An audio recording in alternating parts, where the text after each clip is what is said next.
Now to finish, I'd just like to talk about Stonehenge, and this is a north-south oriented image of Woodhenge. And you can see that these rings are oval shapes. And so they have an axis. There's an axis this way. That's the long axis, and this is the short axis. Okay? The long axis points again to the major moon, and the short axis points towards solstice.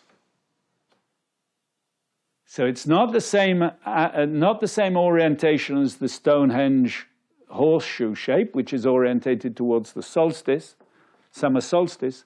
This one's orientated, slightly turned towards the major moon. But because of the right angle phenomenon, then you get the winter solstice on the other side. So very quickly, the distances used here again would imply the use of the foot, because first of all, the number of holes. The outer circle is 60 holes, then the next one 32 holes, 16 holes, 18, 18, and 12. So these are all sort of what we call canonical numbers, 2 times 9 or 4 times 4, squares of 2, etc. And this is 2 times 3 squared, 2 times 3 squared. This is 2 to the 4th, 2 to the 5th. These are what are called canonical numbers.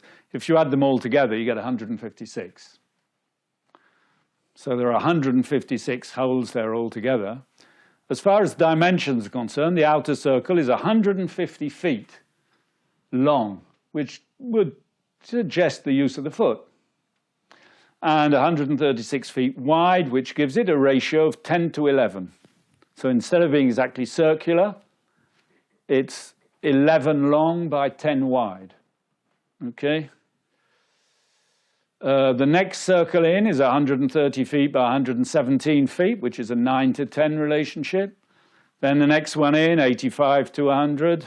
It's 100 feet long, the third circle. So again, the foot seemed to be well used here.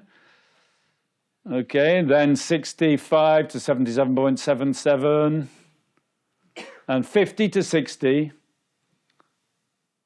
which is a 5 to 6 relationship, and the most inner circle is 30 to 40, so it's a 3, 4, 5 triangle. 30 to 40 relationship. So the further in you get, the more oval the circles are getting. On the outside, it's 11 to 10 ratio, and then the further in you get, the more the oval shape is created. Okay?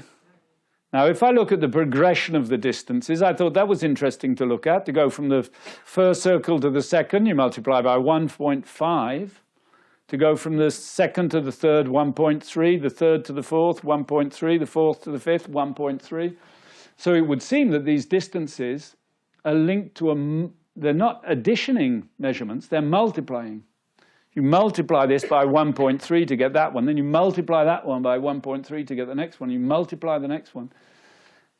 So it's much more complex, and the last one you multiply by 1.15, but between this circle and this one, it's 2.5 times bigger. Okay? So it's quite solid geometry. Now I'm going to show you, to finish, I'm going to show you something which is quite incredible, and which I hope will clinch it for you. You won't be going out saying, not quite sure about all this, because what I'm going to show you now is precise over a very long distance. So first of all, I want to come back to this 5, 12, 13 triangle. We saw earlier that its small angle here is 22.62. But if we take that angle from the north, then it reads as 67.38, okay? So when I go onto Google Earth, which I'm going to do now, and show you an angle, you read it from the north. So a 5, 12, 13, the exact angle of a 5, 12, 13 triangle from north is 67.38. Remember that? Yes. Right. Now, I'm going to switch now over to Google Earth. Here we are. So this is Stonehenge. seen from above. And the center that is marked here is the center of the Aubrey circle. The Stonehenge constructed circle and the Aubrey circle don't have the same centers. They're slightly apart. The Sarsen circle center is here, and the Aubrey circle center is here. So the Aubrey circle center is older. I mean, I could show you this. I could, because oh no, I can't draw circles with this one. Doesn't matter. Anyway, what I'm going to do now is I'm going to place, let's put this in feet.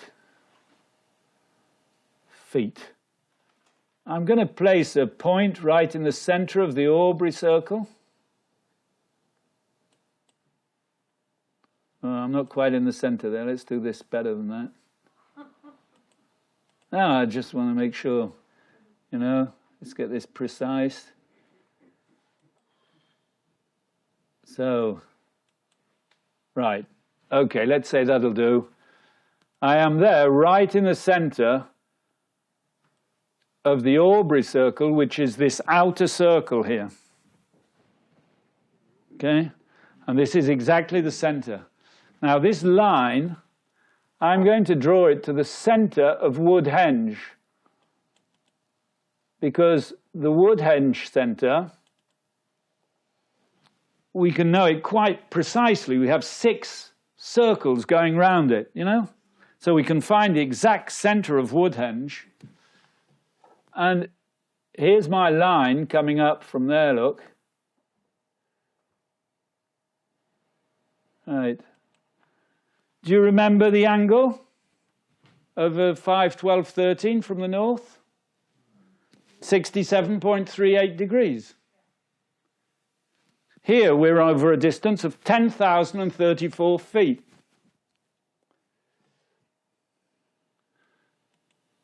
If I put it in meters, that's 3,058 meters. So it's over 3 kilometers.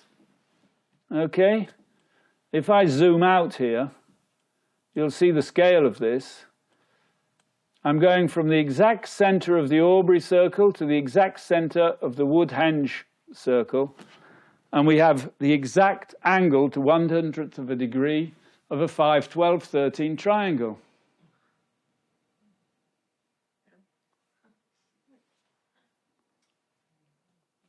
So that should clinch it.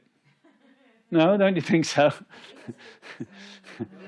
These people were quite obviously, you have the 2 most important, the center of these date from the same period, you know, they were Woodhenge with post holes, these same sorts of sites, and their 2 exact centers are positioned exactly according to the angle of a 5, 12, 13 triangle, which is called a Pythagorean triangle.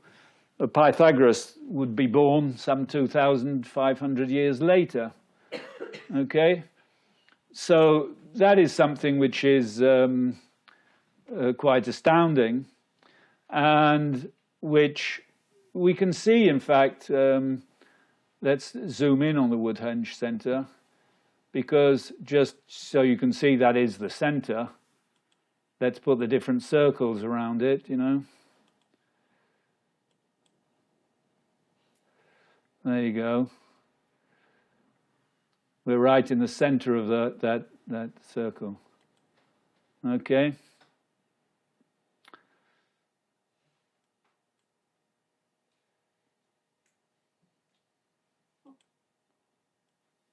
So that's the first point.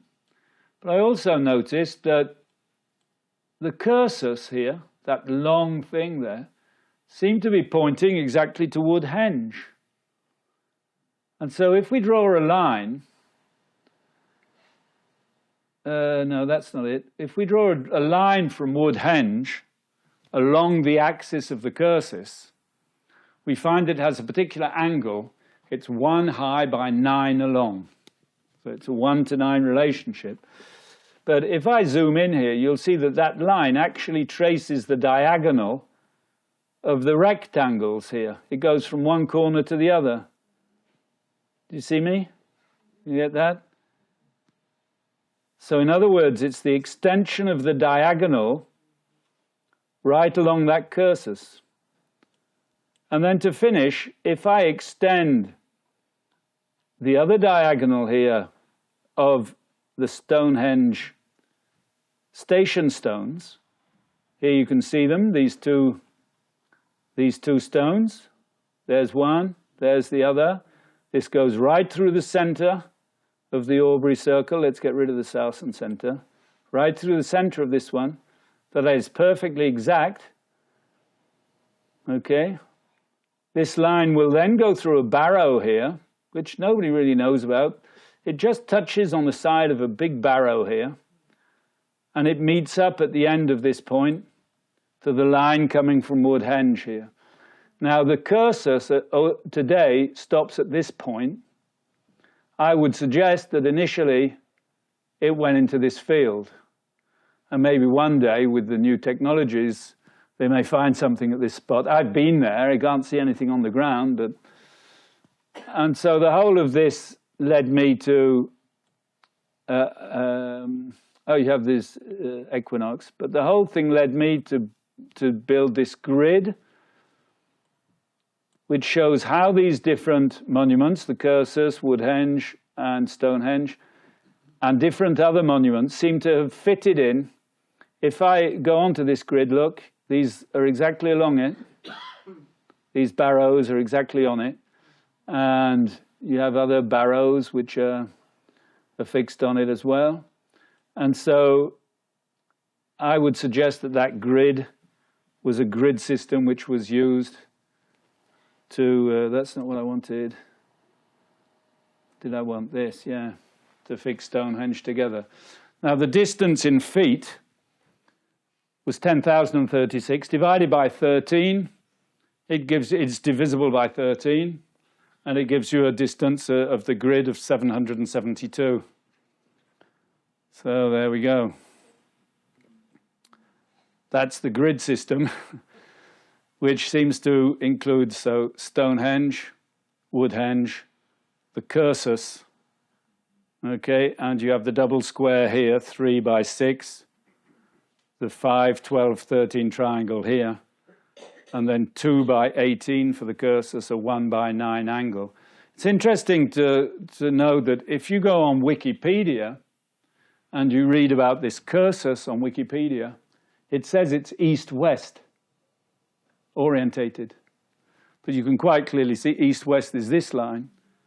You can quite clearly see the level of approximation that is used at modern times, because there is no real understanding, no real appreciation of the level that these people were working at. Okay? That's the same grid with the squares half the size. And you remember I showed you at the beginning the new monuments that have been found with the laser system. If you look at them, they're all on the lines, look. 1, 2, 3, 4, 5. They're all sitting nicely on the grid. This is the last slide. This is to explain to you a very interesting thing about the Earth's latitudes. You know that the Earth is flat at the poles, it flattens at the poles. It's not a perfect sphere. Correct. It's slightly flattened, which means that if you take an angle of the meridian, if you take 1 degree of that meridian, it is longer at the poles than at the equator. 1 degree of meridian is shorter at the equator and longer at the poles.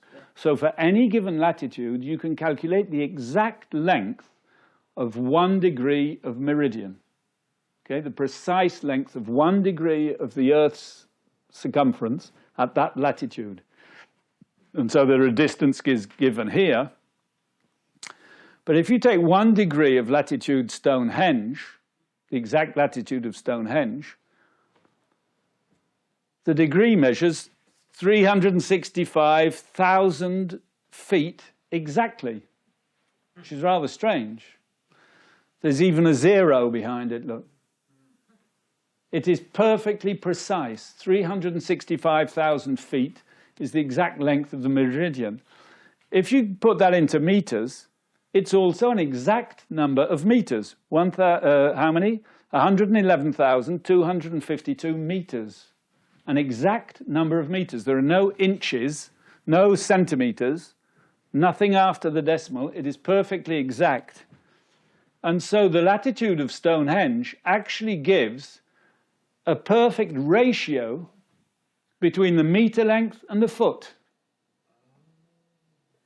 If you take the length of 365,000 and you divide by this number, you get the exact ratio of the meter to the foot. No approximation, no little bits added on, it's perfectly exact. Okay, which is another very strange coincidence. Coincidence, question mark. And thank you for your attention. I'll now let you rest. Thank you very much.